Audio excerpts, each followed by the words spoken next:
हाँ भाई, लेकर आ गए Striver A to Z DSA sheet का next question, which is technically question number 16। देखो, हम ये लर्न फ्रॉम बेसिक वाली शीट फॉलो कर रहे थे, मतलब इस स्टेप थे, हम स्टेप 1 पे थे। हमने लेक्चर 1 स्किप किया, लेक्चर 2 स्किप किया, लेक्चर 3 स्किप किया, क्योंकि ये सारे थ्योरीज हैं। एक्चुअल डीएसए तुम्हारा लेक्चर 4 से स्टार्ट हो रहा है, नो बेसिक मैथ से। हमने ये तीनों क्वेश्चन कर लिए, काउंट डिजिट, रिवर्स नंबर और चेक पैलेंड्रोम। बहुत ही बेहतरीन, बहुत ही शानदार तरीके से करना बताया, अप्रोच डेवलप हो जाएगी, तुम्हारा दिमाग फट जाएगा, तुम देख जाओगे। देखो नेक्स्ट क्वेश्चन आ रहा है, जीसीडी और एचसीएफ फाइंड करना। अब देखो, इस क्वेश्चन के वेरिएशन दिखाता हूं। देखो, ये जो गीक्स फॉर गीक्स पे जो स्टैंडर्ड डीएसए क्वेश्चन है ना, इसमें तुमको दोनों फाइंड करना है। इसमें तुमको एलसीएम और एचसीएफ या जीसीडी दोनों फाइंड आउट करना है। बट सबसे पहले हम जीसीडी कैसे निकालते हैं, इसमें बहुत बढ़िया लॉजिक लगी, बहुत प्यारी लॉजिक लगेगी, उसको समझते हैं। ठीक है, जल्दी से, बिना टाइम वेस्ट किए। अब तुम देखोगे, अगर हम स्ट्राइवर की प्लेटफॉर्म पे जाएं, तो मैं लॉग इन करता हूं फिर से। देखो, इस क्वेश्चन में सिंपली तुमको ना जीसीडी किसी भी दो नंबर का ना जीसीडी फाइंड आउट करके निकालना है। देखो, if you are given two integer n1 n2, you need to find the greatest common divisor of given two number and return the GCD of two number. मतलब एक हमको ऐसा फंक्शन क्रिएट करना है, राइट, जो कि इन दोनों नंबर को जो हम आर्गुमेंट में पास करें, वो उसका greatest common divisor find out करके दे। पहले ये अप्रोच समझते हैं, फिर हम एचसीएफ और जीसीडी दोनों कैसे निकालते हैं उसको समझेंगे। बड़े प्यार से समझना। देखो भाई, तुम ये बताओ, तुम्हें ये चीज पता है कि जीसीडी होती क्या है? जीसीडी, तुम जीसीडी बोल सकते हो इसको, या फिर एचसीएफ बोल सकते हो, या फिर इसको जीसीएफ बोल सकते हो। देखो, जीसीडी बेसिकली होता है ग्रेटेस्ट कॉमन डिविजर, एचसीएफ होता है हाईएस्ट कॉमन फैक्टर, या जीसीएफ क्या होता है? Greatest common factor. अब देखो, ये बेसिकली होता क्या है, मैं तुमको बहुत ही सिंपल लैंग्वेज में समझाता हूँ। सपोज करो कोई दो नंबर है, सपोज करो 12 है और 18 है, तो 12 और 18 का एचसीएफ या जीसीडी क्या होगा? वो 6 होगा। 6 क्या चीज है? 6 ऐसा बेसिकली नंबर है जो कि 12 को और 18 को दोनों को डिवाइड कर रही है, और वो ग्रेटेस्ट है। देखो, नंबर तो 2 भी है, 12 और 18 में नंबर 2 भी है जो 12 को भी डिवाइड कर रही है और 18 को भी डिवाइड कर रही है। 3 भी है जो 12 को भी डिवाइड कर रही है, 18 को भी डिवाइड कर रही है, राइट। लेकिन सबसे बड़ा क्या होगा उनके फैक्टर्स में? हम देखेंगे सबसे बड़ा क्या होगा, सबसे बड़ा 6 होगा हमारे पास, राइट। तो हम थ्रो कर देंगे, हाँ ये 6 है। अब देखो, तुमने कई अप्रोचेस पढ़े होंगे जीसीडी निकालने के। अब देखो, मैं कुछ अप्रोचेस बताना चाहता हूं। तुमने ऐसे पढ़ा होगा कि जैसे मान लो 3 नंबर का एचसीएफ फाइंड आउट करना है, जीसीडी फाइंड आउट करना है, तो पहले ऐसा नंबर यहाँ लेते हैं जो तीनों को डिवाइड करे। तीनों को डिवाइड ये 2 कर सकता है, तो 2 6 टाइम्स जाएगा, 40 20 टाइम्स, एंड 120 60 टाइम्स। फिर क्या कोई ऐसा नंबर है जो तीनों को फिर से डिवाइड कर पाए? हाँ, 2 है, फिर से डिवाइड कर सकता है, तो ये 3 टाइम्स में जाएगा, ये 10 टाइम्स में जाएगा, 30 टाइम्स में जाएगा। अब हम देखेंगे क्या कोई ऐसा नंबर है जो 3 10 और 30 तीनों को डिवाइड कर दे? ना भाई, ऐसा कोई नंबर तो एग्जैक्ट ही ना कर रहा। एक बार चेक कर लेते हैं कि तुम देखो 3 है, 3 तो से 10 तो डिवाइड नहीं हो पाएगा। कोई ऐसा नंबर एग्जिस्ट नहीं कर रहा है दोस्त। तो इसका एचसीएफ क्या हो जाएगा? इसका एचसीएफ 2 इंटू 2 4 हो जाएगा, ठीक है। देखो, एक और तरीका होता था एचसीएफ फाइंड आउट करने का, मैं बस समझाता हूँ तुमने ये जरूर पढ़ा होगा प्राइम फैक्टराइजेशन से, कि हम किसी और तरीके से एचसीएफ निकालते थे। एचसीएफ कैसे निकालते थे, देखना, बड़े प्यार से समझना। कोई नंबर है ना, हम कमेंट आउट करते हैं कि हम देखेंगे कि पहले कौन सा ऐसा नंबर है ना जो कि हमको 12 और 18 का जब जीसीडी निकालना है, तो हम क्या करते थे, पहले 12 लिख देंगे और उसके फैक्टर्स क्या क्या हो सकते हैं। 12 के हम फैक्टर्स देखेंगे। 12 के फैक्टर्स क्या होते हैं? 1 2 3 4 6 एंड 12, राइट। ये हमारे 12 के फैक्टर्स होते हैं। अब देखो, 18 के फैक्टर्स क्या क्या होते हैं? 18 के फैक्टर्स होते हैं तुम्हारे, क्या क्या हो सकते हैं? 18 के फैक्टर 1 हो सकता है, 2 हो सकता है, सॉरी 1 हो सकता है, 2 हो सकता है, 3 हो सकता है, 6 हो सकता है, 9 हो सकता है, और 18 हो सकता है, ठीक है ना दोस्त। अब देखो, हम बचपन में कैसे निकालते थे, ये देखेंगे हम कॉमन फैक्टर क्या है। कॉमन फैक्टर 1 है, 2 है, 3 है और 6 है। हमारे पास ये कॉमन फैक्टर्स निकाले, और जो कॉमन फैक्टर्स आते थे उसमें हाईएस्ट देख देते, तो इसमें हाईएस्ट क्या है? 6 है हमारा। कॉमन फैक्टर्स क्या क्या निकल के आ रहे हैं? कॉमन फैक्टर्स हमारे पास 1 2, 3 और 6 निकल के आ रहे हैं, और इसमें जो हाईएस्ट फैक्टर है वो 6 है, तो हम उसको बोल देते हैं हाँ इन दोनों का जीसीडी जो होगा, एचसीएफ जो होगा वो 6 होगा। लेकिन देखना, तुम क्या इसको कोड में देखो, इंट्यूशन समझो भाई, कोडिंग कर रहे हो दोस्त, इंट्यूशन समझो, क्या इसको कोड में करना इतना सही होगा? क्या तुम लॉजिक बिल्ड कर पाओगे? सोचो, कोई तुम यूजर से नंबर इनपुट लोगे, 2 आर्गुमेंट में ले रहे हो, और फिर तुम एक एक करके उसको लूप चला रहे हो कि कौन कौन सा नंबर है जो 12 से डिविजिबल है, हम उसको फैक्टर्स पहले निकाल लेंगे, फिर 18 के फैक्टर्स निकालेंगे, फिर देखेंगे दोनों में कॉमन क्या है, फिर हम कंपेयर करेंगे कि सारे कॉमन में से सबसे हाईएस्ट क्या है। भाई यार, इतनी लंबी चौड़ी तुम लॉजिक बिल्ड करोगे? कोई सिंपल सा लॉजिक बिल्ड करो ना कोड में, तो भाई ये तो बहुत ज्यादा सिस्टम पे लोड पड़ जाएगा, इतना लंबा चौड़ा कोड लिखोगे तो एक अप्रोच हम ब्रूट फोर्स ये लगा सकते हैं। बड़े प्यार से सुनना, लॉजिक सुनो, पहले पहले कोड कैसे करते हैं, लॉजिक सुनो। हम ये ब्रूट फोर्स लगा सकते हैं कि हम एक लूप चला दे। लूप चला दे कहां तक? पहले तो हम एक जीसीएफ नाम का वेरिएबल ले लेंगे, और एक हम लूप चलाएंगे। लूप कहां तक चलाएंगे? लूप चलाएंगे जो 12 या 18 में से जो छोटा नंबर होगा ना, वहां तक ही हम लूप चलाएंगे। तुम एक चीज बड़े प्यार से समझना, अगर तुमको जीसीएफ निकालना है या एचसीएफ निकालना है 4 और 8 का, तो इसका जो एचसीएफ होगा ना, वो मैक्स टू मैक्स 4 तक ही हो सकता है। 4 से ऊपर कभी एचसीएफ नहीं जाएगा, क्योंकि कॉमन डिविजिबल चाहिए ना, तो जो ऐसा नंबर जो 4 और 8 को दोनों डिवाइड करे, तो पॉसिबल नहीं है कि वो नंबर 4 से बड़ा हो। तो जब भी एचसीएफ में दो नंबर का दोस्त जब कंपैरिजन हो ना, तो छोटे वाला जो नंबर होगा ना, उससे बड़ा नंबर का कोई एचसीएफ आ ही नहीं सकता है। It is universally impossible. तुम समझो मैं क्या बोल रहा हूं? मतलब ऐसा कोई नंबर ही नहीं होगा, अगर हमको दो नंबर का एचसीएफ फाइंड करना हो और जो छोटा वाला नंबर हो ना, उससे बड़ा कोई एचसीएफ नंबर आ जाए, पॉसिबल ही नहीं है। समझो, क्योंकि दोनों को जो जो सबसे हाईएस्ट नंबर जो दोनों को डिवाइड कर रहा हो, ठीक है, 4 और 8 में से 4 ही होगा, क्योंकि 4 सबसे हाईएस्ट नंबर होगा जो दोनों को डिवाइड कर रहा हूं। हम 5 6 7 नहीं ले सकते, क्योंकि 5 6 7 तो 4 को डिवाइड ही नहीं कर सकता। चलो ये लॉजिक तुम्हें समझ में आया। अब हम इसको कोड में कैसे करेंगे? देखो, कोड में ऑलरेडी ये फंक्शन आर्गुमेंट ले रखा है, तो हमारे पास दो नंबर मिलेंगे इस फंक्शन में। हम एक वेरिएबल बना देंगे जो हमारा एचसीएफ स्टोर करेगा, ठीक है, जीसीएफ नाम का, या एचसीएफ नाम लेते हैं, जीसीएफ एचसीएफ, हम एचसीएफ नाम लेते हैं, इक्वल टू 1 हम इसको स्टोर कर देंगे, ठीक है।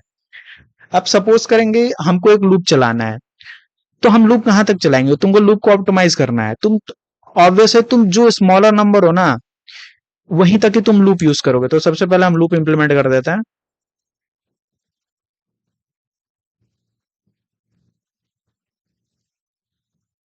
और देखो, इसमें ये चीज है कि तुम जीरो से लूप स्टार्ट करना कोई और मतलब कोई ऐसे समझदारी वाली बात तो होगी नहीं, क्योंकि फैक्टर्स ही स्टार्ट होंगे तुम्हारे 1 से।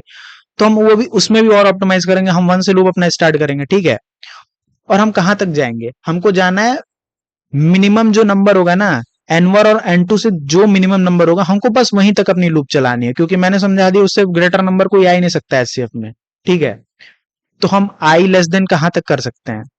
लेस देन इक्वल टू, क्योंकि इक्वल भी हो सकता है। सपोज करो 4 और 8 का मैंने एग्जांपल समझाया तुमको कि दोनों का एचसीएफ मैक्स टू मैक्स 4 तक हो सकता है, तो जो मिनिमम नंबर है ना, उसके इक्वल भी एचसीएफ हो सकती है, तो हम उसके इक्वल तक भी चेक करेंगे। इसीलिए मैंने लेस देन और इक्वल टू दोनों ले रखा है, right.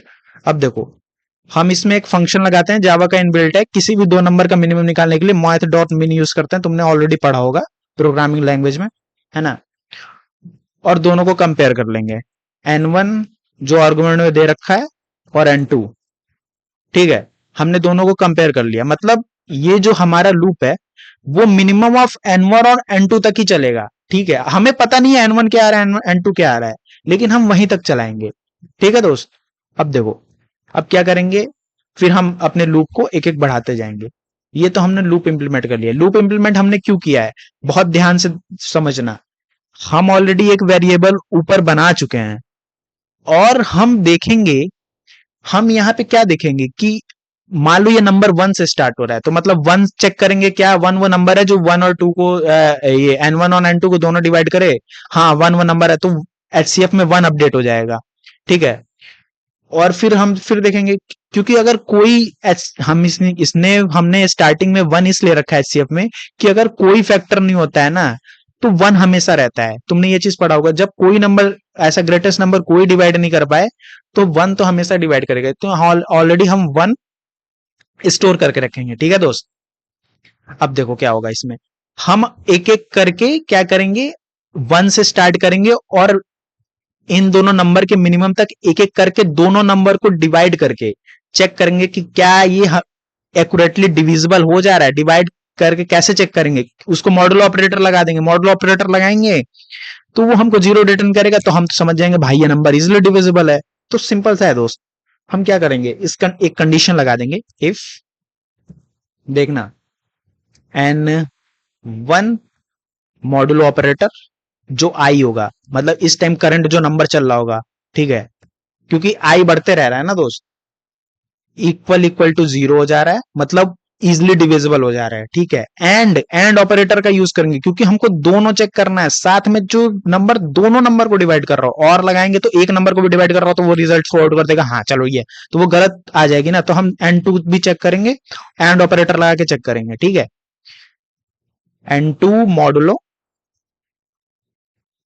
I equal equal to 0, ठीक है दोस्त।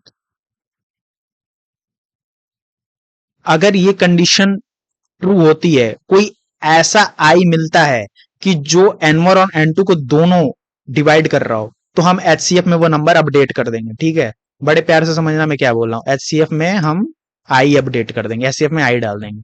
समझो समझो मैं क्या बोल रहा हूँ, ठीक है। अब देखो यहाँ पे ड्राई रन करके सोचना, मतलब दिमाग लगाओ कैसे ये लूप वर्क करेगा। लूप 1 से स्टार्ट होगा, ठीक है। क्या 1 दोनों नंबर को डिवाइड कर रहा है, हाँ 1 तो डिवाइड करता ही है, हाँ तो एचसीएफ में 1 अपडेट हो गया। 2, फिर आई की जगह 1 आई प्लस प्लस हो गई तो i2 बन गया, तो फिर ये 2 चेक करेगा क्या 2 जो है वो n1 और n2 दोनों को डिवाइड कर रहा है, हाँ।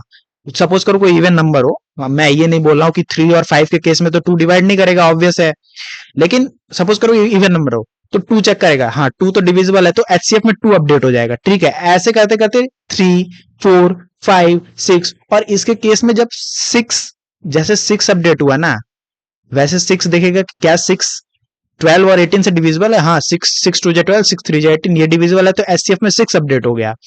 अब जब i प्लस प्लस 7 होएगा, बड़े ध्यान से देखना क्योंकि मिनिमम तक जाएगा, मिनिमम हमारे पास 12 है, ये लूप 12 तक चलेगा, लेकिन जैसे ये 7 हुआ ना, 7 तो 12 को डिवाइड नहीं कर पाएगा दोस्त, ठीक है। और 7 18 को भी डिवाइड नहीं कर पाएगा। इसी तरह 8 चेक करेगा, 9 चेक करेगा, 10 चेक करेगा, 11 चेक करेगा, 12 चेक करेगा। 12 n1 को तो डिवाइड कर देगा, n1 सपोज करो हमारा 12 होगा तो 12 का तो ये 12 मॉडल 12 0 आ जाएगा, लेकिन 12 18 को डिवाइड नहीं कर पाएगा, इसीलिए एचसीएफ अपडेट होगा ही नहीं, एचसीएफ 6 पे ही रुक जाएगा। ये कंडीशन है ना, अगर ये दोनों कंडीशन ट्रू होती है तभी एचसीएफ अपडेट होगा, तो हमारे पास एचसीएफ की वैल्यू 6 ही रहेगी, ठीक है। अब देखो इसमें हम, अब इसके पास हमके एचसीएफ की वैल्यू मिल गई हमें, अब हम रिटर्न करा देंगे। इस फंक्शन से हमें क्या चाहिए, एचसीएफ चाहिए, हम एचसीएफ रिटर्न करा देंगे। ले भाई इंट में रिटर्न चाहिए तो हमको कोई दिक्कत भी नहीं है, डायरेक्ट हमारा इंट वेरिएबल एचसीएफ इनिशियलाइज है क्योंकि ये रिटर्न टाइप पब्लिक इंट है, ठीक है। तो हम रिटर्न कर देंगे एचसीएफ, ठीक है। अब देखो हम रन करा के देखते हैं इसको।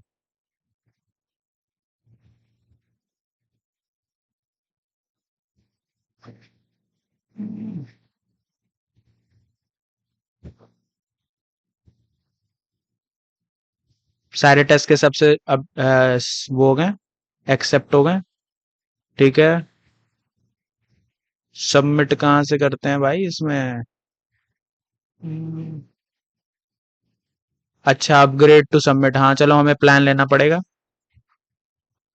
ये कोड सही है, देखो सारे टेस्ट के पास हो गए हैं। अब देखो, अब देखो एक और मेथडोलॉजी है करने का। देखो अब हम, तुमने बोला ठीक है दोस्त, चलो हम तो 1 से स्टार्ट कर रहे हैं, लूप चेक कर रहे हैं, एक एक नंबर जो नंबर हाँ डिवाइड कर रहे हैं, हाँ चलो उसको थ्रो आउट करते हैं। अब क्या हम इस लूप को थोड़ा और ऑप्टिमाइज कर सकते हैं? अब देखना इसका टाइम कॉम्प्लेक्सिटी क्या होगा, हो सकता है तुम लोग को ये चीज नहीं पता। देखो वर्स्ट केस में जो टाइम कॉम्प्लेक्सिटी होगी ना, वर्स्ट केस में वो बिगो ऑफ मिन ऑफ n1 एंड n2 होगी। सपोज करो मैंने 4 और 8 का एग्जांपल दिया ना, तो मिन ऑफ 4 एंड 8 मतलब मिनिमम ऑफ 4 और 8 क्या होगा? 4 होगा, मतलब big O of N of 4, क्योंकि ये लूप 4 टाइम्स चलेगा, 4 और 8 में जितनी टाइम्स लूप चल रहा है उतनी टाइम्स हमारी बिग ओ ऑफ एन की कॉम्प्लेक्सिटी आएगी। ये चीज तुम्हें समझ में आ गई? चलो ये खैर उससे उतना मतलब नहीं है, ये चीज तुम कहीं गूगल कर लेना कि क्यों ऐसा big O of minimum of N one and N two आ रहा है।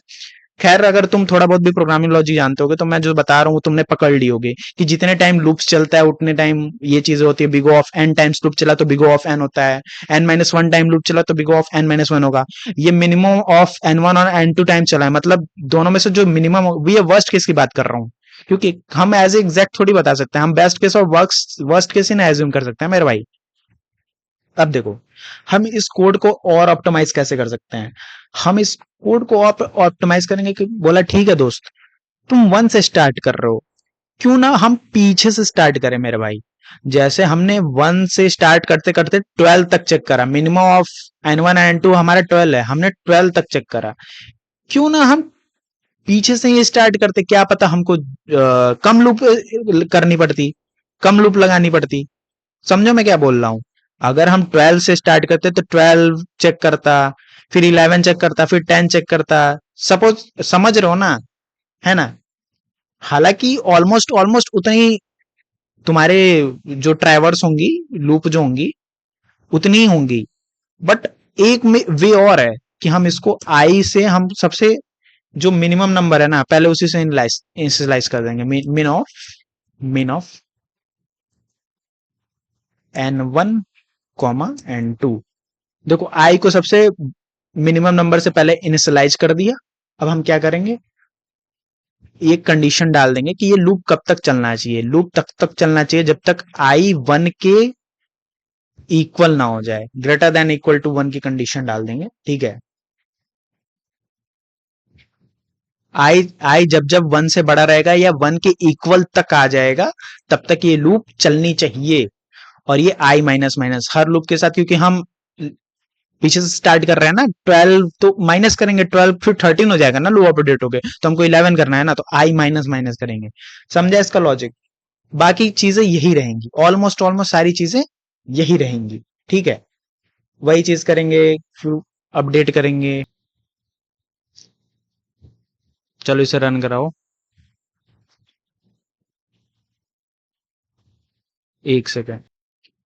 अब बड़े ध्यान से देखना मेरे भाई, यहाँ पे हमारे टेस्ट केसेस पास नहीं हो रहे हैं, गौर से देखना।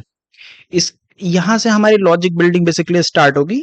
असली कोडर कैसे सोचते हैं, यहां से हमें सोचना स्टार्ट करेंगे कि ये क्यों ये टेस्ट केसेस पास नहीं हो रहे। पहले पहले समझो, किसी प्लेटफॉर्म पे अगर टेस्ट केसेस पास नहीं हो रहे हैं, तुम ट्राई कर रहे हो, कोड कर रहे हो, पहले समझो उसको टैकल कैसे करते हैं। अब देखना यहाँ पे दे रखा है ये टेस्ट केस पास नहीं हो रहे, ये तो टेस्ट केस पास हो रहा है, क्यों पास हो रहा है मैं एक्सप्लेन करूंगा। देखना यहाँ पे ये है कि अगर एन वन हमारा 4 है और एन टू 6 है, तो हमारा 4 और 6 का एचसीएफ क्या होगा? 2 आता है, ऑब्वियस है क्योंकि सबसे बड़ा नंबर 2 ही होगा जो 4 और 6 दोनों को डिवाइड कर दे, राइट? तो इसका 2 आना चाहिए, लेकिन इसका आउटपुट आ रहा है 1। एक्सपेक्टेड आउटपुट क्या होना चाहिए? 2 होना चाहिए। लेकिन ये टेस्ट केस तो पास हो जा रहा है, क्यों पास हो जा रहा है? बड़े प्यार से देखना, ये पहला नंबर 9 है, दूसरा नंबर 8 है, इसका सबसे बड़ा नंबर 1 ही होगा जो 9 और 8 को दोनों को डिवाइड कर दे। 1 से बड़ा कोई नंबर ही नहीं हो, तुम देख लो, चेकआउट कर लो, 3 भी नहीं होगा, 2 भी नहीं होगा, 4 भी नहीं होगा, 5 भी नहीं होगा, ऐसा कोई नंबर ही नहीं होगा ना 1 को छोड़ के कि दोनों को डिवाइड कर दे, राइट? अब देखना यही गलती हमसे यहां पे हो रही है। 1 की केस में ये जो हमारा कोड है ना, वो हमेशा 1 आउटपुट देगा। ये 1 आउटपुट रिटर्न में क्यों देगा, बड़े प्यार से समझना। यहाँ पे देखो, एक तो सबसे पहले हमने एचसीएफ को 1 इनिशियलाइज कर दिया, एक इनिशियल वैल्यू हमने डाल दी, कोई दिक्कत वाली बात नहीं है। यहाँ लूप में जाके एचसीएफ अपडेट हो रहा है और वो अपडेटेड वैल्यू फिर यहाँ पे रिटर्न होगी, तो ये हमने अपडेट कर दिया, इसको रखें या अंदर इनिशियलाइज कर दें कोई दिक्कत नहीं है, हम इसको ऐसे ही रखेंगे। इसकी वजह से कोई दिक्कत नहीं हो रही है। दिक्कत पता है कहां पे हो रही है? दिक्कत यहाँ पे हो रही है, देखना। सपोज करो हमारे पास, मैं 4 और 6 का एग्जांपल लेता हूं, तो N1 और N2 में 4 और 6 ये फेल हो रहा है ना, तो सपोज करो N1 4 है, N2 6 है, तो ये आई हमेशा 4 से स्टार्ट होगा, 4 और 6 में जो मिनिमम होगा 4 से स्टार्ट होगा, राइट? तो वो देखेगा क्या 4 ऐसा नंबर है कि दोनों को डिवाइड कर रहा है, नहीं, 4 6 दोनों को डिवाइड नहीं कर रहा है, ठीक है। तो क्या करेगा, एचसीएफ में वैल्यू 1 ही रहेगी, अपडेटेड वैल्यू जो रहेगी कोई वैल्यू अपडेट नहीं होगी, राइट, क्योंकि ये दोनों को डिवाइड नहीं होगा। तो एचसीएफ में अभी हमारे पास 1 ही है, राइट। अब फिर देखेंगे, माइनस माइनस हो गया, हमारी आई की वैल्यू 3 हो गई। अब 3 पे चेक करेगा कि क्या 3 ऐसा नंबर है कि इसको 4 को और 6 को दोनों को डिवाइड कर, नहीं, जो 3 है वो 4 को डिवाइड नहीं करता है। तो एचसीएफ पे अभी वैल्यू 1 है, एचसीएफ में कोई वैल्यू अपडेट नहीं हुई है आई से अभी 3 अपडेट नहीं हुआ है, क्योंकि 3 वो नंबर ही नहीं है। तो ये प्रॉपर, ये पूरा, ये चलेगा ही नहीं। ये जो एक कंडीशन के बाद वाला जो होता है ना, अगर कंडीशन फॉल्स होती है तो ये चलता ही नहीं है, एचसीएफ में वैल्यू अपडेट ही नहीं होगी। अभी जो हमने पहले ही इनिशियलाइज किया हुआ था 1, वही वैल्यू रहेगी। अब बड़े ध्यान से देखना, क्या 2 वो वैल्यू है? हाँ, 2 वो वैल्यू है। देखना, 2 4 को भी डिवाइड कर रही है, यहाँ पे जब आई 2 होगा तो 2 4 को भी डिवाइड कर रहा है, और n2 में 6 है, तो आई जो है वो 6 को भी डिवाइड कर रहा है। तो एचसीएफ में वैल्यू 2 अपडेट हो गई, क्योंकि ये कंडीशन ट्रू हो गई, तो ये वाला जो है स्टेटमेंट ये चल जाएगा, राइट। लेकिन देखना, अभी अभी तो लूप एंड नहीं हुआ है हमारे पास। लूप तब तक एंड नहीं होगा जब तक आई की वैल्यू 1 के इक्वल या 1 के इक्वल ना हो जाए। तो 2 है, तो 2 तो ऑब्वियस है कि 1 से ग्रेटर है, तो ये कंडीशन अभी भी ट्रू हो रही है, मतलब लूप एक बार और चलेगा। लूप एक बार और चलेगा तो आई की वैल्यू माइनस माइनस 2 से होके 1 हो जाएगी। अब देखना, 1 पे भी ये चेक करेगा, 1 ऑब्वियस है, 4 और 6 दोनों को डिवाइड कर देगा। और क्या हो रहा है, एचसीएफ में फिर वैल्यू 1 अपडेट हो जा रही है। यहीं पे क्लिक करा ना तुम्हें कि ये लूप, हमको जैसे ही हाईएस्ट वैल्यू मिले ना, हमको तुरंत एंड कर देना ये लूप। क्योंकि लेकिन ये लूप तो लोवेस्ट लोवेस्ट जो फैक्टर होंगे ना 1 तक चलेगी ये लूप, लेकिन हमको तुरंत वहीं पे एंड कर देना है। लाइक जैसे हमको 2 मिला ना, जैसे 2 ही नहीं मिला, सपोज 4 और 8 में हमको एचसीएफ 8 मिलेगा, तो लेकिन हम 4 से स्टार्ट करेंगे। क्यों? क्योंकि 4 और 8 में मिनिमम 4 है, और हमेशा जो लूप है वो मिनिमम फैक्टर से स्टार्ट करते हैं, क्योंकि सबसे बड़ा फैक्टर तो 4 ही हो सकता है 4 और 8 में। तो हम 4 से लूप अगर स्टार्ट करेंगे तो हमको जो सबसे बड़ा, हम सपोज करो पीछे से चल रहा है ना मेरे भाई, तो हमको जैसे सबसे बड़ा मिले हम तुरंत उस लूप को स्टॉप कर देंगे ना, नहीं तो वो 3 पे भी चेक करेगा, 2 पे भी चेक करेगा, 1 पे भी चेक करेगा, और एट द एंड लूप चलते चलते एचसीएफ में वैल्यू 1 अपडेट हो जाएगी। लेकिन हमको जैसे बड़ी वैल्यू मिली, मतलब पीछे से जैसी पहली वैल्यू मिली, बड़ी वैल्यू का मतलब पीछे से फर्स्ट वैल्यू जैसे हमको मिली जो दोनों को डिवाइड कर रही हो, हम वहीं पे इस लूप को ब्रेक कर देंगे। बड़े प्यार से समझना मैं क्या बोल रहा हूं। तो हमको इस लूप को ब्रेक करना है, तो हमने ब्रैकेट नहीं लगाया था, क्योंकि एक ही स्टेटमेंट थी। लूप के जस्ट बाद अगर एक ही स्टेटमेंट हो तो ब्रैकेट लगाना जरूरी नहीं होता, अगर एक से ज्यादा स्टेटमेंट हो तो कंपलसरी हो जाता है, ठीक है दोस्त। अब देखो, मैं यहाँ पे पहले ब्रैकेट लगाता हूँ। अब हम यहाँ पे कंडीशन देंगे कि जैसे पीछे से वैल्यू अपडेट हुई, कोई ऐसा नंबर पीछे से, ऑब्वियस है कि पीछे से हमेशा बड़ा ही मिलेगा, तो जैसे ही वो वैल्यू हमको मिलेगा हम क्या करेंगे, तुरंत इसमें इसको ब्रेक कर देंगे कि अब हमको लूप नहीं चलाना है। ब्रेक कंटिन्यूअस स्टेटमेंट ऑब्वियस है तुमने पढ़ा होगा, इसका एक और मेथड है मैं बताऊंगा, वो भी इजी मेथड है, ठीक है। और ब्रेक कर देंगे, और ये पहले 1 था ना एचसीएफ में, अब अंदर आके अपडेट हो गई होगी वैल्यू, 4 और 6 के एग्जांपल में 2 अपडेट हो गई होगी, और 2 के बाद हम तुरंत ब्रेक कर दिए, क्योंकि 2 से बाद जो नंबर था 3 था 4 था, वो दोनों को डिवाइड ही नहीं कर रहा था। तो जैसे हमको ऐसा नंबर मिला 2 मिला, पीछे से पहला बड़ा नंबर मिला, वो हम एचसीएफ में हमने अपडेट करा और ब्रेक कर दिया, ठीक है। अब ये एचसीएफ में हमारे पास वैल्यू 2 है, अब यही वैल्यू ये यहाँ पे रिटर्न हो जाएगी, ये स्टेटमेंट से यही वैल्यू रिटर्न। अब हम रन करा के देखते हैं, ठीक है दोस्त। देखो अब ये चल गया, देखा। अब देखो इसको करने का ना भाई, मैं यहीं पे एंड नहीं करूंगा, तुमको कोडर बना के छोड़ूंगा। अब हम सोचना यहीं पे एंड नहीं करेंगे, हम इसका एक और मेथड देखेंगे, ठीक है दोस्त। अब देखो इसको एक और मेथड से कैसे कर सकते हैं। देखो ये अप्रोच बहुत ही बढ़िया है। मैंने बोला था ना कि वेरिएबल वेरिएबल लेने की कोई जरूरत नहीं है, तुमको एचसीएफ पहले 1 रखो, फिर उसमें वैल्यू अपडेट करो। वो जब लोवेस्ट से हाईएस्ट जाते हैं ना, तब एक वेरिएबल क्रिएट करना पड़ता है और लूप के अंदर वैल्यू अपडेट करते रहते हैं। लेकिन हम जब पीछे से चल रहे हैं, तो हमको जो भी पहला वैल्यू मिलेगा, पीछे से चल रहा है तो पहला वैल्यू अवश्य वो सबसे बड़ा वैल्यू होगा। समझो मैं क्या बोलना चाह रहा हूँ। जब भी हम पीछे से फैक्टर गिनना स्टार्ट कर रहे हैं, तो जो पहला ऐसा नंबर होगा दोनों को डिवाइड होगा, वो ऑब्वियस है वो सबसे बड़ा नंबर होगा मेरे भाई। तो हम क्या करेंगे, हमको कोई वेरिएबल बनानी नहीं कि हमको बार बार वैल्यू अपडेट करनी है। हम छोटे से स्टार्ट कर रहे हैं, बड़ा बड़ा वैल्यू अपडेट कर रहे हैं, हम वही नंबर तुरंत रिटर्न कर देंगे। भाई हमको पहला नंबर जैसे मिल गया, जैसे हमारी ये कंडीशन चल गई पीछे से, वो वही नंबर हम रिटर्न करेंगे। तो हम क्या करेंगे, हमको जैसे ये चीज मिला, हम आई को रिटर्न कर देंगे, क्योंकि नंबर क्या डिनोट कर रहा है, आई ही लूप, आई की ही लूप चल रही है, तो वही नंबर आई ही, तो यहाँ पे हम आई रिटर्न कर देंगे। हम यहाँ पे लिख देंगे रिटर्न, रिटर्न आई। देखो जब भी ये रिटर्न स्टेटमेंट हम लिखते हैं ना, कहीं भी ओवरऑल फंक्शन के अंदर कहीं भी ना, ये पूरा नीचे का कोड चलना बंद हो जाएगा, मतलब पूरा फंक्शन चलना बंद हो जाएगा, और ये फंक्शन को वैल्यू रिटर्न हो जाती है, आगे का फिर कुछ नहीं चलता है। समझो बात को मैं क्या बोल रहा हूँ। तो जैसे हमको ये नंबर मिला ना, रिटर्न 1 किया मैंने, रिटर्न आई, सॉरी रिटर्न आई, ठीक है। अब सपोज करो तुम बोले कि ठीक है मेरे भाई, सपोज ठीक है तुमने तो ये काम कर दिया, अब क्या पता मेरे को वो नंबर मिले ही ना। समझो पहले, चलो ठीक है मैंने तो फर्स्ट मैच्ड आंसर निकाल दिया, हाँ, क्या पता वो नंबर मेरे को मिले ही ना। तो हम उसके लिए एक यहाँ पे कंडीशन लिख देंगे कि अगर ये पूरा लूप चलने के बाद हमको वो नंबर नहीं मिल रहा है, हालांकि वो मिल जाएगा बट हम एक रिटर्न 1 कर देंगे, ठीक है।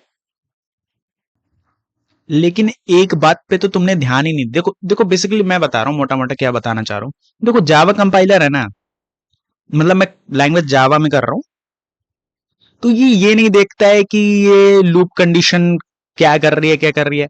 ये जावा कंपाइलर ये देखता है ना कि जब लूप कंडीशन ब्रेक हो जाएगी, तब क्या हमारे पास इस फंक्शन में कोई लॉजिक है जो हम इस फंक्शन से रिटर्न कर रहे हैं। समझो बात को मैं क्या बोलना चाह रहा हूं। तुमने तो बता दिया कि हाँ यार, अगर एक बात बताओ, ये तुमने यहाँ पे 1 क्यों रिटर्न किया है, जब ऑलरेडी इसको कोई नंबर नहीं मिलेगा तो ये लूप माइनस होते होते 1 तक तो पहुंचेगा ना। तो यहाँ पे कंडीशन चेक करेगा, ये 1 n1 को भी डिवाइड करेगा, n2 को डिवाइड करेगा, तो ये रिटर्न आई, आई की वैल्यू तब 1 होगी, तो ये 1 यहीं से रिटर्न कर देगा। फिर हमने दोबारा यहाँ पे रिटर्न 1 क्यों लिखा है। अब देखना, बड़े प्यार से सोचना मैं क्या बताना चाह रहा हूं। सपोज करो मैंने तुमको इनपुट में 0 0 दे दिया मेरे भाई, सपोज करो n1 की जगह 0 है, n2 की जगह 0 है। अब तुम्हारे पास यहाँ पे क्या है, मिनिमम 0 0 का 0 होगा, और ये कंडीशन तो चली ही नहीं, ये लूप तो ब्रेक हो गया। समझो ये चीज तो पूरी चली ही नहीं मेरे भाई। तो यहाँ पे आखिरी में क्या बचेगा हमारे पास, यहाँ पे 1 रिटर्न करना पड़ेगा। समझो एज केसेस के लिए हमने ये डील करा है। जावा कंपाइलर ऐसा सोचता है, समझ रहे हो ना, ये वो लूप में क्या कंडीशन डाली क्या नहीं, वो ये देखता है कि ये जब रूल ब्रेक होएगी, तो क्या हमारे पास कोई ऐसा लॉजिक है जो इसको सेफ गार्ड कर रहा है, इसको प्रोवाइड कर रहा है कुछ। समझो, समझ रहे हो ना। अब देखो इसको कंपाइल करेंगे, ये भी चल जाएगी, ठीक है मेरे भाई। चलो अब देखना, अब यहां पे भी हम नहीं रुकेंगे, हमको बनना है गूगल का कोडर। अब हम एक स्टेप और ऊपर जाएंगे, हम एक और मेथोडोलॉजी समझेंगे जीसीडी को करने का, ठीक है मेरे भाई। अब ये जो मेथड मैं बताने जा रहा हूं ना मेरे दोस्त, बहुत ही दिमाग खोल कर ये मेथड समझना, क्योंकि ये बहुत ही मस्त और बहुत ही जबरदस्त मेथड है, बहुत ही सिंपल मेथड है ये तुम्हारे कोड को तुरंत करेगा, राइट, और ये ऑप्टिमाइज्ड भी है। अब देखना, तुमने एचसीएफ बचपन में, यार मेरे को लग रहा है तुम थर्ड फोर्थ फिफ्थ से एचसीएफ पढ़ते आ रहे होगे, तुमने 7 8 क्लास में एचसीएफ निकालने का एक तगड़ा मेथड पढ़ा होगा, इक्लूडियन मेथड पढ़ा होगा एचसीएफ निकालने का, तुम्हारे मैथ टेक्स्ट बुक में होगा। आई गेस तुम सीबीएसई या आईसीएसई से होगे तो आई गेस तुमने फोर्थ फिफ्थ में पढ़ लिया होगा। सीबीएसई से होगे तो तुमने सिक्स विक्स क्लास में पढ़ा होगा आई गेस। हाँ, इक्लूडियन मेथड मैं क्या बोलना चाह रहा हूं तुम समझो, मैं तुम्हें दिखाता हूं इक्लूडियन मेथड। ये देखना, हाँ, ये चीज तुमने पढ़ी है, थोड़ा दिमाग पर जोर लगाओ। तुमको ऐसे 135 और 225 का निकालना होता था, तो तुम क्या करते थे, इसमें जो छोटा नंबर है ना, छोटा नंबर को यहां पर रखते थे, अंदर 225 रखते होगे, और फिर इसको डिवाइड करना स्टार्ट करते होगे, और तब तक डिवाइड करते होगे ना जब तक तुम्हारे पास रिमाइंडर में जीरो नहीं आ जाता। और जिस डिवीजर पे, जिस डिवीजर से वो जीरो आया रहता था, वही तुम्हारा एचसीएफ हो जाता था, आंसर बन जाए। ये मेथड ऑब्वियस है, तुमने पढ़ा होगा यार, दिमाग पर जोर डालो। देखो इसमें क्या होता है ना, जो छोटा नंबर है ना, इसको वो बनाते हैं डिवीजर, जो छोटा नंबर होगा ना उसको डिवीजर बनाएंगे, जो बड़ा नंबर होगा उसको डिविडेंड बनाएंगे, और कोशेंट को हम भूल जाएंगे, कोशेंट से हमको कोई लेना देना नहीं है, ठीक है। हमको लेना देना है डिवीजर, डिविडेंड और रिमाइंडर से। तो देखना यहाँ पे क्या हो रहा है, 135 और 225 का निकालना है तो 1 टाइम्स में जाएगा और हमारे पास रिमाइंडर 90 आ जाएगा। जो रिमाइंडर है ना वो हमारा नया डिविजर बन जाता है, और जो पुराना डिविजर होता है ना वो हमारा डिविडेंड बन जाता है। यार तुमने ऑब्वियसली ये चीज पढ़ी होगी। अब देखो इसका जो रिमाइंडर होगा ना, जो रिमाइंडर 45 आ रहा है वो हमारा नया डिविजर बना, और जो पुराना डिविजर है वो डिविडेंट बन गया यहाँ पे, देखना है। और क्वोशंट से हमको कुछ लेना देना नहीं है। और जब ये 45 जो है वो पूरा डिवाइड कर दे रहा है 90 को, तो हमारा 45 ही एचसीएफ हो जाता है। ये 2 नंबर के रूल है, इक्विलिडियन डिवीजन एल्गोरिदम लगाते हैं इसमें। अब देखना मैं तुमको प्लेटफॉर्म पे इसका कराता हूँ। अब देखो ये चीज क्या है, हम यहाँ पे क्या कर रहे हैं, पहले मैं ये कोड हटाता हूँ। अब तुम थोड़ा सा दिमाग खोल के सुनना, बहुत इजी चीज है, समझ जाओगे। शुरू शुरू में प्रॉब्लम होगी बट मैं समझा रहा हूँ यार, कोडर भाई चैनल ही किस लिए बनाया है, कॉम्प्लेक्स चीजों को आसान करने के लिए, ठीक है। अब देखना मैं तुम्हें समझा रहा हूँ, हमारे पास क्या हो रहा था, हम 225 और 135 का निकाले तो क्या हो रहा था, पहले स्टेप में देखना ध्यान से। देखो 220 225 का निकाल लेते और 135 का निकाल लेते हैं, क्या हो रहा था, पहले स्टेप में ये हो रहा था, ठीक है। ये 135 था, ये 225 को डिवाइड कर रहा था। दूसरे स्टेप में क्या हो रहा था, हमारे पास जो इसका वो आ रहा था, रिमाइंडर आ रहा था, ठीक है, वो इसका क्या बन जा रहा था, नया डिविजर बन जा रहा था। और डिविडेंट क्या बन रहा था, जो पुराना डिविजर था। तो यहाँ पे ये पुराना डिविजर क्या था, 135, और रिमाइंडर जो था वो नया डिविजर बन रहा था। तो हम नेक्स्ट स्टेप में ये चीज हो रहा है, ये लिख सकते हैं इसका नेक्स्ट स्टेप। पहले हम कमेंट आउट करते हैं इसको, तो एरर देने लगेगा। हाँ, नेक्स्ट स्टेप में ये हो रहा है, ये चीज हमारे पास आ रही है 1, ये क्या 135, राइट। 135 जो बोला है ना, जो पुराना डिविजर था वो डिविडेंट बनेगा, और जो नया डिविजर है वो इन दोनों का रिमाइंडर बनेगा। तो इन दोनों का 135 225 का रिमाइंडर क्या आएगा, 1 टाइम्स में जाएगा 135 और ये 90, ठीक है, 90, सॉरी।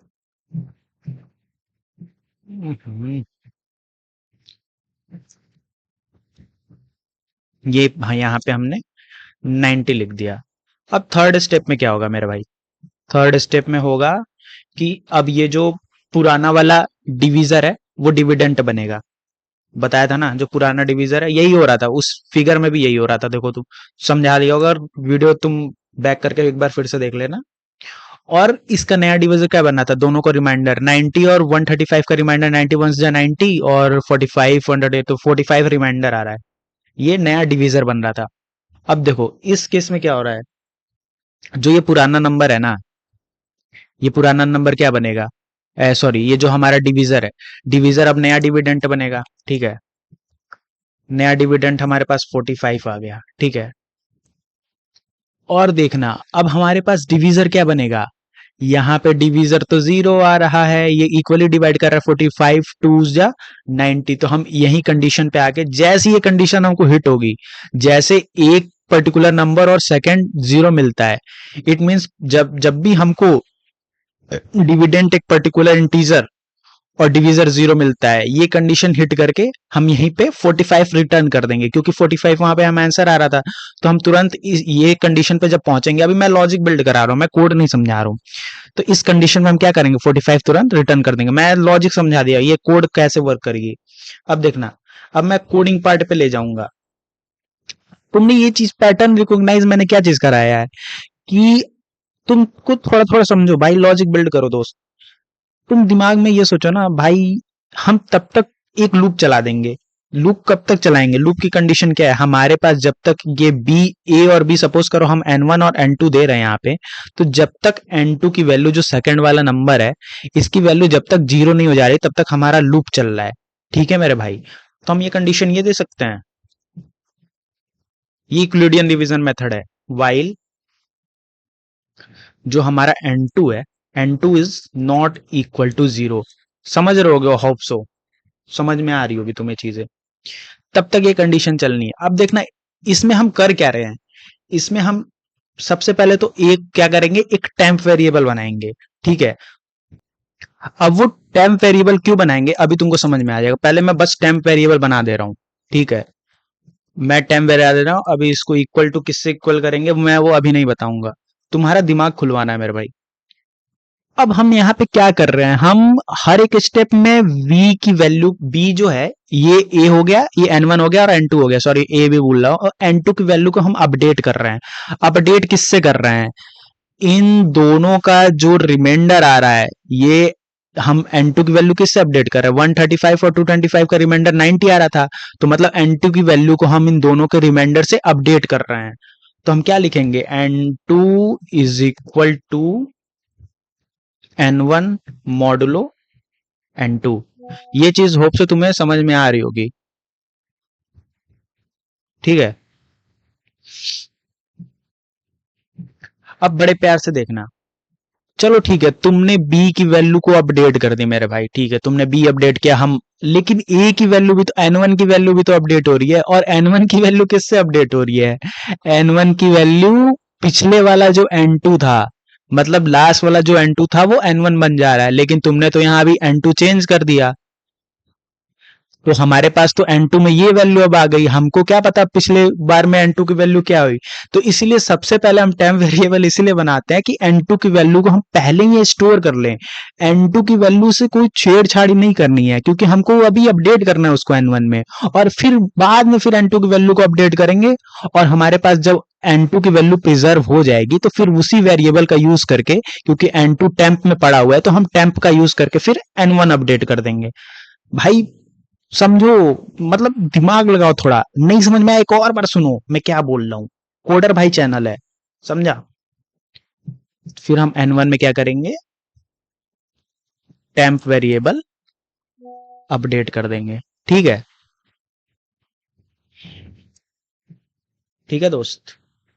अब देखो, हमको ये लूप कहां तक चलाना है, ये लूप जब तक हमारा जो n2 है वो जीरो नहीं हो जाता है, ये n2 तब तक चलेगा। तो ठीक है, जीरो चलेगा वो तो ठीक समझ में आ रहा, हमको आंसर कैसे मिलेगा मेरे भाई, तो आंसर सिंपली ऐसे मिलेगा, जब तुम्हारा n2 की वैल्यू जीरो हो जा रही है तो जो तुम्हारा n1 है वही आंसर है, सिंपल। 45 यहाँ पे आंसर आ जाएगा, मैंने उसमें फिगर से भी बताया कैसे, ये यहाँ दिखाया था ना, रुको दिखा दे तो फिर से। यहाँ पे जैसे 45 जब रिमाइंडर हमारे पास जीरो आ गया, 45 मतलब ये इक्वली डिवाइड कर दिया, तो जो 45 जो डिवीजर है ना, जो डिवीजर है वही आंसर हो जा रहा है एचसीएफ का। यूक्लिडियन डिवीजन मेथड में तुमने पढ़ा होगा भाई, ये नहीं पढ़ा है तो भाई ये 6-7 का मैथ है ना, और हाफ से तुमने पढ़ा होगा। अब यही वैल्यू हम रिटर्न कर देंगे, जैसे ये चीज ट्रिगर हुई हम रिटर्न कर देंगे, हमारे जो n1 में स्टोर हुआ होगा ना उसको हम रिटर्न कर देंगे, समझा। अब देखो इसको रन करा के देखते हैं, मजा आ रहा है कि नहीं भाई, मजा आ रहा है तो लाइक कमेंट शेयर सब चीज कर दो एक साथ। क्या दिक्कत आ गई, एक सेकंड रुकना, इसको फिक्स करता हूँ। अरे रे रे रे, यहाँ पे तो मैंने n2 को प्रिजर्व ही नहीं किया, इतना लेक्चर दे दिया कि n2 स्टोर करेंगे, n2 स्टोर करेंगे, n2 स्टोर ही नहीं करा। चलो चलो चलो चलो, ये हुई ना बात। अब देखो, इसको एक और, तुम्हें रिकर्जन पढ़ा है मेरे भाई, रिकर्जन नहीं पढ़ा है ना, 10 कमेंट इस वीडियो में आ गया ना, ऐसा रिकर्जन पढ़ा दूंगा पूरे यूट्यूब पे किसी ने रिकर्जन नहीं पढ़ाई होगी। मैं रिकर्सिव वे से बताता हूँ कि कैसे, ये 2 लाइन की कोड है, जब रिकर्जन रिकर्जन जब तुमने अप्लाई करोगे ना, मैं मोटा मोटा बता दूंगा उसमें ड्राई रन करके उसमें हो क्या रहा है, मैं रिकर्जन से करके बताता हूँ। एक और मेथड है भाई, कोडर भाई का चैनल है, 10 मेथड से सीख के जाओ, गूगल का कोडर बनना है भाई। देखो, अब ये जो रिकर्सिव कोड है ना, ये तुम्हारा दिमाग खोल देगा। ये बस 2 लाइन का कोड है, बड़े प्यार से समझना। तुमने रिकर्शन नहीं पढ़ किया तो प्लीज प्लीज प्लीज रिकर्शन पढ़ो, अगर 10 कमेंट्स हो जाएंगे मैं पूरा का पूरा रिकर्जन पढ़ा दूंगा। अब देखो इसमें क्या है ना, हम देखो, रिकर्जन बेसिकली होता है ना फंक्शन के अंदर फंक्शन, ये जो फंक्शन रिटर्न कर रहा है ना, हम यही चीज फिर से रिटर्न करा देंगे, समझो। हमको तो जीसीडी ही निकालना है, तो हम इससे क्या बोल देंगे, ठीक है ये जो नंबर है, अब तुम क्या करो, इस नंबर, ये नंबर हमारे पास है, तो हम क्या कर रहे थे हर एक स्टेप में, हम हर एक स्टेप में जो n2 है उसको n1 बना दे रहे थे, तो यहाँ पे हम n2 लिखते हैं, और फिर दूसरे में क्या कर रहे थे, जो रिमाइंडर था जो रिमाइंडर आ रहा था N1 और N2 का, वो हमारा नया डिविजर बन जा रहा था, तो उसको उसकी जगह पे हम N1 मॉडुलो N2 ये रिमाइंडर है। समझो हर बार यही होगा। फिर अब समझो क्या हो रहा है, ये जीसीडी ये फंक्शन चला, ये फंक्शन गया अंदर रिटर्न, यही फंक्शन रिटर्न कर दिया। इस फंक्शन का क्या नाम है, जीसीडी। ये यही फंक्शन रिटर्न कर दिया, मतलब फिर इस जीसीडी में वैल्यू क्या चली गई, फिर जीसीडी में वैल्यू चली गई N2, और ये जो नया डिविजर आता है रिमाइंडर वो चला गया। अब देखो फिर ये फंक्शन, मतलब ये पूरा का पूरा फंक्शन बन गया, मतलब ये चीज बन गई, ये इसको कॉल कर रहा है, इसके जगह आर्गुमेंट में N1 और N2 की जगह क्या आ गया, N2 और N1 मॉडुलो N2, ये चीज आ गया। अब फिर इसके अंदर गया, तो फिर इसके अंदर N2 आ गया, मतलब जो अपडेटेड N2 होएगा और अपडेटेड N1 होएगा, मतलब यहाँ पे हमने N1 N2 की जगह यहाँ पे N2 रखा, और N2 की जगह N1 मॉडुलो N2 रखा। फिर सेकंड टाइम में जब वो एंटर करेगा, तो उसके लिए ये N2 तो ये वाला होगा ना, और फिर ये वाला जो होगा, जो N1 यहाँ पे जो वैल्यू होगी और यहाँ पे जो वैल्यू होगी उसका मॉडुलो होगा। रिकर्जन अभी तुम ड्राई रन समझना उसको, लेकिन ऐसे तो ये फंक्शन इनफाइनाइट चलते रहता है, लेकिन तो रिकर्जन में हमेशा एक बेस केस लगा देते हैं कि हमको रुकना कब है, रुकना कब है, और वही रिटर्न करता है, वही आंसर देता है। तो हमको रुकना कब है, जब हमारा जो N2 है वो जीरो के इक्वल नहीं हो जाता, तब तक हमको चलाए रखना है। और जब भी हमारा N2 जीरो के इक्वल टिकर हुआ, हम तुरंत फंक्शन से रिटर्न कर देंगे N1 की वैल्यू, यही कर रहे थे ना, पहली वाली वैल्यू रिटर्न कर दे रहे थे, रिटर्न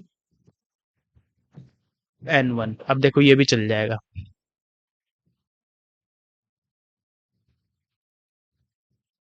एक सेकंड, इसमें क्या आ रही है एरर, अच्छा अच्छा अच्छा समझ गया मैं, सेमी कॉलन लगा दो यहाँ पे।